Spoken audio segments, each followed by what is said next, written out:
So I want to talk to you about GU fistula repairs. A fistula is any kind of extra anatomical connection. It comes from the Latin word for pipe. There's many different types of fistulas.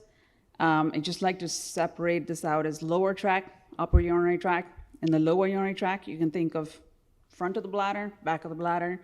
Front of the bladder, we've heard a lot today, and Dr. Wesney spoke yesterday about vesico-symphyseal fistulas, ureterocutaneous fistulas, back of the bladder, recto-urethral fistulas, prostatorectal stuff after like cryo, for example, I've seen that. Vesicovaginal fistulas, obviously in other countries after OB procedures, right, long ischemia, and then GYN procedures. About 63% in the US are after hysterectomies, 13% after other kinds of pelvic surgeries, and 13% after radiation.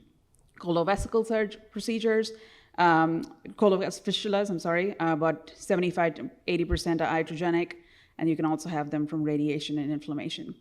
Upper tract, ureterovaginal fistulas, ureterocolonic fistulas, aorta or ileo-ureteric, and then I've only ever seen one renal pelvis to small bowel. I feel like it's very rare, both two very low volume systems, low flow systems. And I'm just going to skip over the transgender stuff. If you have questions, speak to Dr. Zhao right here. All right, so you got to diagnose. You got to make sure you're diagnosing the fistula. And usually, if something is iatrogenic, multiple things have gone wrong there. So make sure you know how many fistulas you're dealing with, the size, the location, how far from the UOs.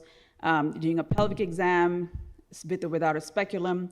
The double dye test, I'm sure you guys remember, you do some pyridium and then do methylene blue in the bladder, and you can figure out whether this is a ureteral or a vaginal poppy seed test. I don't know if anybody's used that for diagnosing colovesical fistulas. You give patients poppy seeds and that kind of goes through the fistula. Cystoscopy, any kind of contrasted scans, CT urograms, cystograms, VCUGs, the Bourne test. I don't know if you do a barium enema and then get urine from the bladder and centrifuge it to see if there's barium, like contrast in the bladder. It's like old stuff. Always rule out cancer, right? So fistula can be because of cancer, and ensure that the organ is functional. So Andrew Peterson is one of the people I trained with. He talks about these 5 terrible things that can happen to the bladder, right? A fistula, a devastated outlet, which Dr. Wesney talked about quite a bit yesterday, hostile bladder, so decreased capacity, severe urge incontinence, recurrent hematuria, radiation cystitis, and any kind of upper tract threat, right? So if it's a non-compliant bladder. So he says this, and I totally agree. If you have 1 or 2 of these things, you can fix it. If you got 3 of these things, you got to really start. Am I going crazy here? Like, am I going to just be sitting here and putting the G2211 code for the rest of my life here? Because this may not be worth fixing. This may be worth diverting, which feels like a failure sometimes. But it is worth thinking about what this patient actually needs. Whether if you have a colorectal fistula, you're going to make sure that the sphincter is functional. So let's talk about some management options for the anterior fistulas, the vesico-symphyseal. Very few of these patients really can be managed conservatively, to be honest. I do have a lot of really frail patients who just cannot tolerate the surgery, so we do have them on intermittent antibiotics, antifungals, make sure about 15% of these patients will grow fungus. And then pain management, but they do, you see them like a progression. They come in wheelchairs and they just have a really hard time walking. Dr. Mundy did publish this series of like 25 patients where he said he's gotten away with doing like salvage prostatectomies and augmentation cystoplasties. I haven't seen that duplicated, but that is, I guess, something that's published. So cystectomy and urinary diversion probably is our go-to way of dealing with this. And with ureterocutaneous fistulas, I'm not going to go into it today, but you can do Foley drainage, urethroplasties, and you can do glues. So talking about the posterior fistulas, the recto-urethral fistulas, you can either just divert the patient with the Foley or suprapubic tube, and they usually need some kind of bowel diversion. If you're repairing this, there's a transabdominal approach. I didn't include it in my talk, but it's on Lee Zhao's YouTube channel. You can go look at how he did it. The York Mason or the transperineal is my go-to. This is how I've repaired these, and they've done really well. But I will show you a cool colorectal trick on doing a transanal repair, which I think is nice. The vesicovaginal fistulas, I wish Warner was here because I actually started thinking about doing this with like natural orifice surgery. This particular paper, oh, he is, oh, hello. So I went to LSI, the LSI lab, and I tried to figure out whether this can be done. And I think the sewing part is actually not that hard. It's the dissection to get those flaps, because you have two instruments going through the urethra, and I could not figure out how to like dissect. So I don't know if you've done anything of that sort. But anyway, this is a camera with a laparoscopic instrument through the urethra. And they were able to, this particular paper, like they didn't talk about how they did the dissection, but as you can see, they're able to sew it, and they said that was successful. So something to think about. I do think natural orifice surgery is really cool, and there's a future in there. There's people who have published on these glues, so that's something to note. And then you can just fix it. You know, you don't have to, you do it the way you are trained to do it or you're comfortable doing it. It's really hard. So if you can do it robotically, you do it robotically. Otherwise, you do it open. If it's distal, these are vaginal surgeries, and these are really nice to do vaginally. But if they're more proximal, then a robotic or open approach. Colovesical fistula, same thing, drain it or fix it. The prostatorectals are really, really hard because you can try and do a salvage prostatectomy, but then you're going to develop a vesicourethral anastomotic stricture there. So it's more like a rectourethral fistula repair, okay? With the upper tract, remember for the residents, the ureterovaginal fistulas, the guidelines tell us that you want to try to stent it and then repair it at a later time. The only time I have seen ureterocolonic fistulas were endometriosis and cancer, so keep that in mind, that this could be cancer. So colon cancer can actually have isolated mets to the ureter. So just think about that. Vascular, I'm sure other people have seen vascular, horrible bleeding, you know, with aortic strictures. And then the renal pelvis and soft and small bowel stricture, fistula that I saw was also a UCC. It was urothelial cancer, so think about that as well. So let's talk about, I did not know this thing existed, but there was a working group in Europe that came up with best practices, guidelines for vesicovaginal fistula repair, which I thought was interesting. So I put that, this is what their guideline statements say. Consider performing a cystoscopy and double J stents if needed, or even single J like catheters, through, if the fistula is huge, you don't have to, but you can put something through the fistula. Separate out the bladder and the vagina, expose the fistula tract by exposing the guide wire, excise the fibrotic tissue and multiple closure layer, and then water tightness of the bladder, and then interposition. So, do we need interposition? Dr. Flynn says absolutely not. So he had this paper that I think generated a lot of discussion, to be honest. 49 patients, 24 were recurrent fistulas, and he just closed it primarily 4 layers, no interposition, and he had no failures. So pretty incredible data.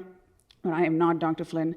So if you come to me with a 2.5 centimeter or above fistula with a failed prior repair, radiation, you are absolutely going to get an interposition.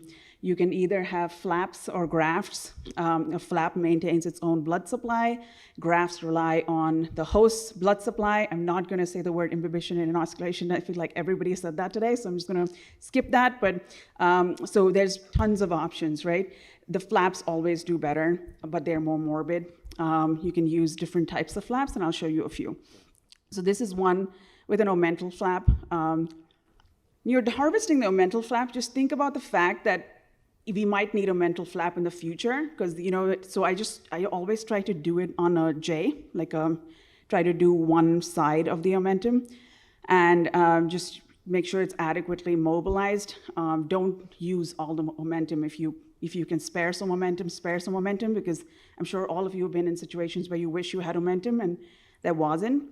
So, you know, just dissect out the omentum, and then I kind of lay it between the bladder and the vesicle, the bladder and the vaginal repair. So that was one. This is a case that I did at University of Rochester. It's a complicated case. She is very large. She was BMI over 50, had ovarian cancer, and developed a vesicovaginal fistula at the time of her hysterectomy. You can see it was like large. It was almost 3 centimeters and quite necrotic. I biopsied it. There was no cancer. But her omentum is gone, right? She has ovarian cancer, so omentum is gone. I didn't have too many different and options for interposition. So I spoke to Dr. Zhao, and we talked about doing a VRAM flap. So that's what we ended up doing. So yeah, so there's options. Robotic surgery is good. Okay, so your VRAM flap is the muscle that runs from the pubic symphysis to your costal cartilages, 30 centimeters, intercostal nerves. You can develop a bulge, so if you know anybody who's had the rectus diastasis after giving birth, that's what it feels like. The middle of your belly just feels really weak. So let's get started here.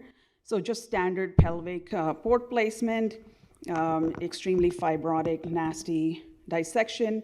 I try to do it extraperitoneally if I can, extravesically if I can.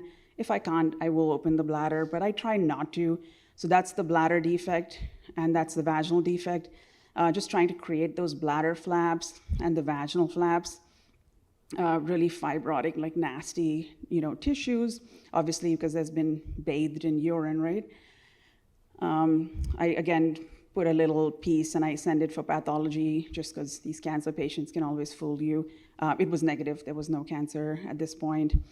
So I just closed it in one layer because that's honestly all I could mobilize. I would love to close it in multiple layers, but I just couldn't. So I used PDS for the bladder closure and then did this in interrupted sutras and closed the vagina as well in one layer. Not ideal. 4 layers would be amazing, but I couldn't do that. So then I did move my ports to more of a retroperitoneal configuration.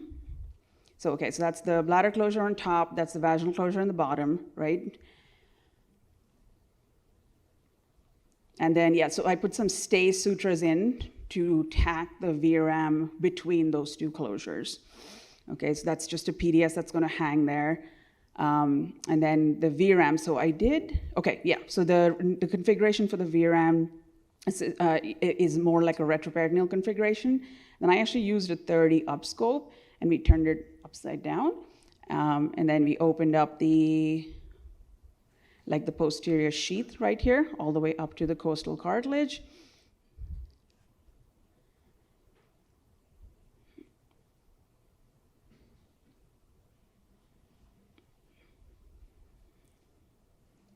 And then all the way down. And then you just basically peel this anterior sheath off. And there will be some perforating blood vessels, and you just have to find them and fulgurate them. So you take your time with it, and then any of these inscription sites, you got to be careful because that's where it's weak. And then you make sure you get the blood vessel, the epigastric here, otherwise it'll bleed.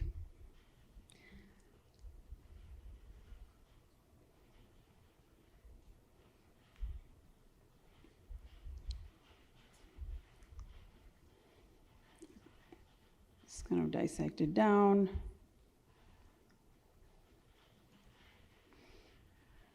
Yeah, make sure you get that.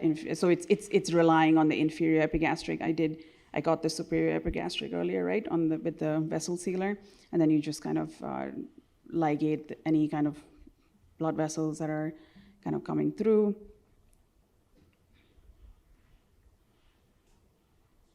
And then those inscription sites do need to be closed. I don't know how much of a difference it makes, but we close them just to make sure it doesn't cause more of a hernia. And then you suture that. So I remember I placed that stay stitch. I'm going to place a couple more stay stitches, and I'm just going to tack the VRAM between the 2 fistulas. And she ended up doing well from a fistula standpoint. She did, of course, have a recurrence of her ovarian cancer, and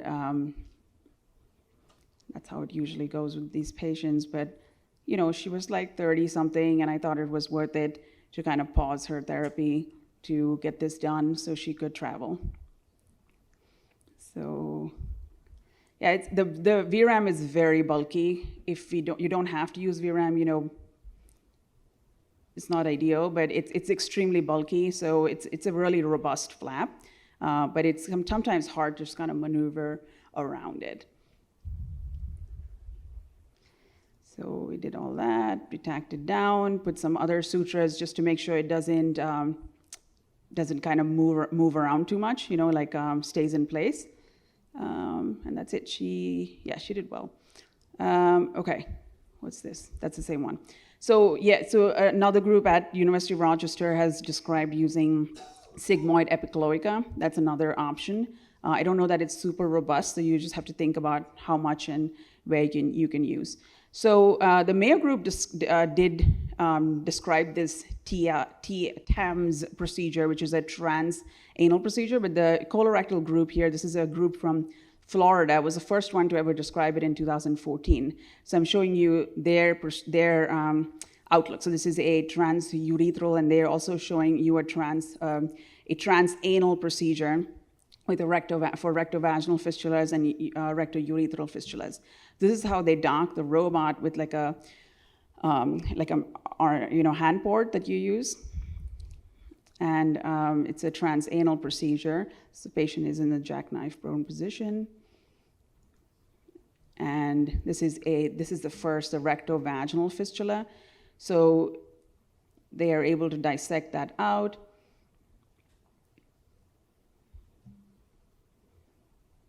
I think it comes together quite nicely, and they use this AmnioFix. I haven't used AmnioFix before, but they used AmnioFix as one of their as their graft material. Is anybody using AmnioFix? No? Oh, you are? You've used AmnioFix before? Cool. So yeah, they just, like with all fistulas, right? They're making their flap.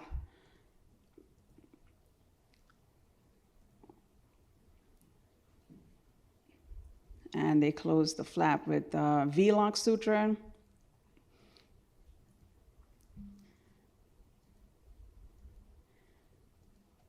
they sort of undock the robot. This is the AmnioFix. And then they close the colon, the rectal part of it.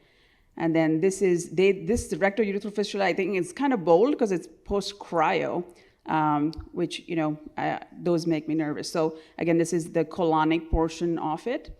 They're creating their flaps in a transanal fashion.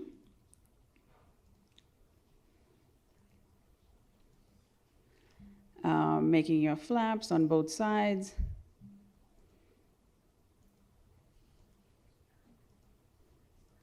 And they use that same material, close it. They reported good outcomes. And then the Mayo group sort of duplicated that and presented the same thing with, they used alloderm. So I already use alloderm for my buccal grafts. Like if I do a really big dissection, Lisa described that, I do replace it with alloderm. I think it works really well. So I was sort of inspired by that, and I used it in this case, which I thought was extremely difficult. This is a very nice gentleman who had pretty much a frozen abdomen. Somebody tried to kill him. There were like multiple things in the belly, and he could not go back into the belly, essentially. And we tried a transperineal repair. It fell apart. So he was now stuck with a colovesical fistula with a failed prior repair. So I coaxed Jean-Joseph, who was my ex-boss, to do this with me with a single port approach, because I don't do single port. I've only done XI. So he did this single port with me, and we docked the robot. We went right into the bladder. So we did not go into that frozen abdomen. And I kind of did it the same way these guys had described it, where we created those two. We created like a colon flap and a rectal flap. And the colorectal surgeon did something nice for me. He put two balloons, one above the level of the fistula and one below the level of the fistula, and that helped us maintain air seal very easily. And then I used this alloderm, which looks big there, but I cut it. So I had previously done gracilis in this guy. I don't know if that's why the alloderm worked. I'm not suggesting you use alloderm for everyone, because alloderm is a graft. It needs to get blood supply from somebody else. So I wonder if the alloderm got its blood supply from the previous gracilis that I had put on there. but it did. It ended up working, and it was a graft. And then we closed the bladder again in one layer. I wish I could have gotten more, but that's what we got. Leak tested it, and this guy again ended up doing well, but then his cancer recurred, and that's just the way life is. But from a fistula standpoint, he's good. Okay, so yes, cystotomy was closed, fascia was good. Okay, so that's the fistulas, and then like I told you, sometimes you just don't have that option, right? So this was a lady I just recently did vaginal cancer, EBRT. She had like every fistula you could think of. She had a rectovaginal fistula, a urethrovaginal fistula. She had non-obstructive retention, basically a dead bladder, like 100 capacity bladder, and radiation cystitis. We've tried multiple conservative things, but ultimately consented her for a pelvic exent with the gracilis flap reconstruction and a urinary diversion. So I just wanted you to add this one idea to your armamentarium. You don't always have to do an ileal conduit. You can consider doing a colonic conduit for these. So she was getting an end colostomy anyway. So this idea is not new. This has been described many times, but I kind of thought it was just really easy when you're doing an end colonic conduit anyway, to take a piece of that end colon and then do a urinary diversion. It's called a colonic shuffle. I'll tell you the limiting factors are the length of the mesocolon. It sometimes doesn't reach to the right-hand side. And then you got to be careful because that area of the colon can be radiation, can have received radiation. Obviously, there's less bowel anastomoses. And the colon, there's very little parastomal hernia. I mean, very little stomal stenosis. There's actually increased parastomal hernias, but very little stomal stenosis. So I had nothing to do with the pelvic exent. Somebody else did this portion, and then they were taking the specimen out. So that's the pubic bone. This is the perineal defect, which will eventually be closed with the gracilis flap. So the anus is gone, the vagina is gone, bladder is gone, urethra is gone. I had already dissected out the ureters. You don't have to tunnel, right? Because it's an end. And this is your end colostomy, okay? So that's the end of the colon. So I transected 15 centimeters distally. I do my bowel anastomosis almost exactly like I like staples and stuff like that, what Janet had described earlier. Free up this mesentery, which you got to, because remember, I'm gonna try to get this on the other contralateral side. So this is, ICG. Making sure that everything is nice and healthy because this patient has been radiated up the wazoo. Vaginal cancer is very high radiation dose. ICG is actually an antidote to dead cap mushrooms. And then, colon, you just gotta, you gotta learn something, right? So, you gotta spatulate the ureters. And then the colon is a lot thicker than ileum. So just when you make the colonic incision, you're like, whoa, you're just going and going and going. But anyway, you get there. I do this like the USC guys. I do 2 different colored sutras, both with the PS2 4ovicral, and I run one way and I run the other way. And, it works well.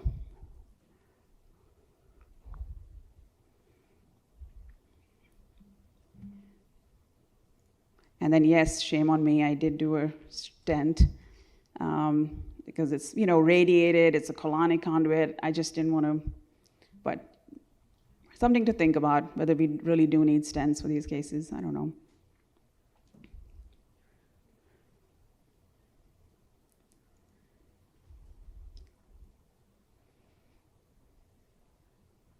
All right, so I think you guys have had enough. And then, yeah, that's what it ended up looking like. That was her colostomy, her urostomy, and she's doing fine. All right, that's all I have. Thank you.